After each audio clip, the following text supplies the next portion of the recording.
Character building is the greatest object in life. It has been said that character is the only thing we can take with us when we depart this life. This is perfectly true. Therefore, the object of all religion, mental training, and development should be the building of character.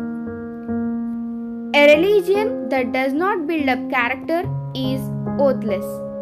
Those who think that they can flop through life avoid as far as possible its discipline, make no effort to improve their character, and through believing in a certain creed can miraculously become perfect simply by dying or deceiving themselves. We do not become perfect or of a strong and perfect character either by believing in a creed or through dying, but by attainment. God helps those who help themselves, and those people who will not strive after better things cut themselves off from all the glorious and wonderful possibilities of attainment. Before, however, thinking about such lofty things or entering the path of attainment and becoming changed into and modeled after the divine image, the average person may wish to know how to overcome bad habits and weaknesses of character which are keeping him down in life and possibly undermining his health. Most people are conscious of some wrong habits that ought to be overcome and weaknesses of character which should be eradicated. Possibly, they have fought against their habits or weaknesses for years, prayed until they are tired of praying, innumerable attempts at turning over a new leaf, yet all in vain, for they are as firmly in the toils as ever. Many people give up the struggle and endeavor to lead a sort of Jekyll and Hyde existence, being outwardly a Christian or a Muslim or a Buddhist or a righteous person, but inwardly something quite different. Yet, they find no satisfaction in this dual life, for they know that they are drifting towards an abyss, yet there is a way to escape that is open to all of us. The Infinite One has provided man with powers that are apparently unlimited. Powers which can be used either to build up the life and character or to be destroy them. These powers are those of the subconscious mind. This mind is a reservoir of unlimited, tireless forces and becomes, if we use it rightly, our best friend, or if we misuse it, our worst enemy. Every time a bad action is indulged in, wonderful changes takes place in the nervous system and energy becomes stored up in certain cells so as to make it easier to do the wrong act on a future occasion. It is equally true that every time a good action is done, similar changes but in a reverse direction takes place that make the doing of the same action easier in the future. This explains the tremendous power of habit. Our body, brain, and nervous system becomes changed either for the worse or the better according to the type of action indulged in. We do not yet fully realize what a wonderful adventure life is. We are entrusted with tremendous powers, and by their use or misuse, we can either destroy ourselves or build up our character in every possible direction. What a responsibility, yet what a glorious opportunity. In order, however, to find a way of escape from evil habit or weaknesses of character, we must go deeper than actual deeds, for actions are effects of hidden causes. The cause of all action is thought. A thought, someone has said, is an action in the process of being born. It is true that we possess primitive desires and impulses, but these can be transmuted into noble actions and high achievement simply by directing the thoughts and attention to higher and better things. For instance, the powers of sex become transmuted into brain power if the thoughts and attention are completely transferred from sex to intellectual pursuits. If, however, the thoughts are allowed to dwell upon sex or passion, then the kingdom becomes divided against itself and man begins to drift towards the abyss.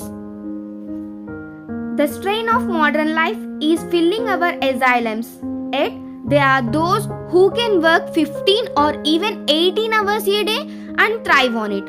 Although engaged in severe trying brain work, they have learned to transmute their lower powers into higher. This is not done by means of esoteric or occult practices, but by obeying the divine injunction to set our affections on things above.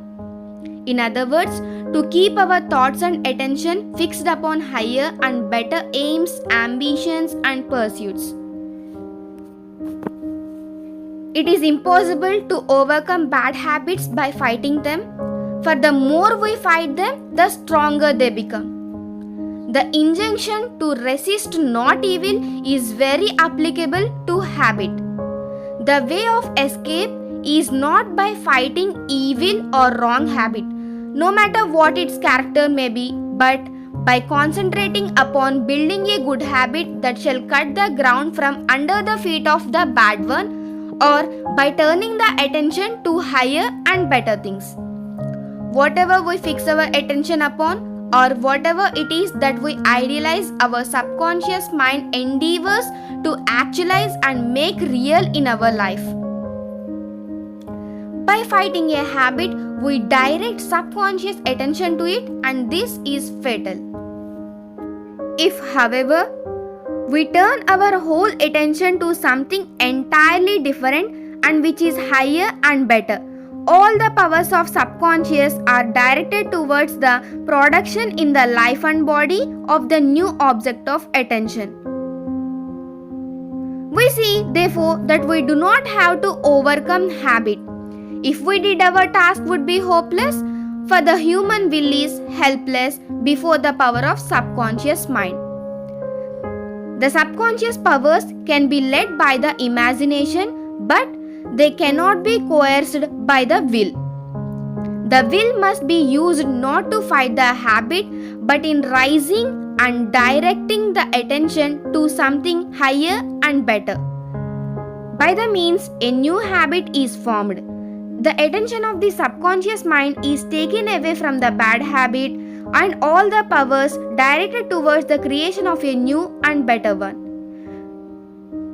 The subconscious does not care what the habit is. It is indifferent as to whether it is good or bad. It is just as willing to produce a good habit as a bad one. We each of us, therefore, hold our own fate in our own hands. We can, by controlling our thoughts and imagination and by redirecting our attention to better things, focus all the powers of subconscious on the building up of good habits. Or on the other hand, we can, by allowing our thoughts and mental pictures to dwell upon undesirable things and our attention to be directed to low or weak ideals, falls into undesirable habits. The power that produces the habits is the same in each case. It is the way in which this power is directed that is the vital and essential thing. It is very necessary to point out that right thinking and correct use of imagination must be accompanied by corresponding right action. Many people make use of auto-suggestion and expect it to destroy their bad habits, build up better ones, but if we never will or can do so unaided. Auto-suggestion is useless if it is not followed by constructive action. Young people should expend their energies in physical culture and games. Older people should interest themselves in hobbies and intellectual pursuits. It is only advanced students who can control their thoughts so that they can govern their life forces by mental means. Those less advanced, when attacked by evil or weak thoughts, must get up and do something quite different, and thus get their minds off the forbidden subject and interested in the new object of attention. It is the case of directing the desires and life forces into different channels by controlling the thoughts and attention. Here is seen the value of true religion, for it brings fresh ideals into the life and directs the attention to higher and better things. A change must take place in the heart of the individual before he can desire these better things. When, however, this change can take place, the battle has only just begun, for each one has to work out his own salvation. At first, then most people will find it necessary to do something in order to attract their attention and guide their thoughts to something quite different from the forbidden subject. Later on, however, when they become more advanced in the science of right thinking, they will be able to direct their thoughts into any desired direction. This necessitates constant vigilance. Each thought has to be carefully scrutinized before being allowed to pass the threshold of the mind. By reversing every negative or unworthy or ignoble thought into its opposite, a change is wrought in the brain and nervous system. The cells formerly used for wrong thinking and for the production of wrong action go out of use as new cells are brought into use for the production of right action. This stage leads to one higher still, when it becomes a settled habit to reverse bad thoughts into good ones and perform right actions instead of bad or weak ones. The power of the subconscious mind, which at one time seemed so evil, produces right action more or less automatically. When once the habit of cleaning the teeth is established, there is experienced an uncomfortable feeling until they have been attended to. Once a dirty person has learned to wash himself thoroughly and keep himself decent, he will feel uncomfortable if he gets dirty. The same rule applies in the most important things and habits of life. If those who are in the bondage of habit will only direct their thoughts and attentions to the building up of good habits, their old weaknesses will die a natural death. It must not be thought that the victory over lifelong habits is easy. It may seem so at first, but sooner or later temptation will come with added force, which may result in a sad fall. If this should happen, it is most important that too much attention should not be paid to the incident. Instead, the beginner should pick himself up and making a mental note of the immediate cause of his downfall, thus benefiting by the experience, press on again towards freedom.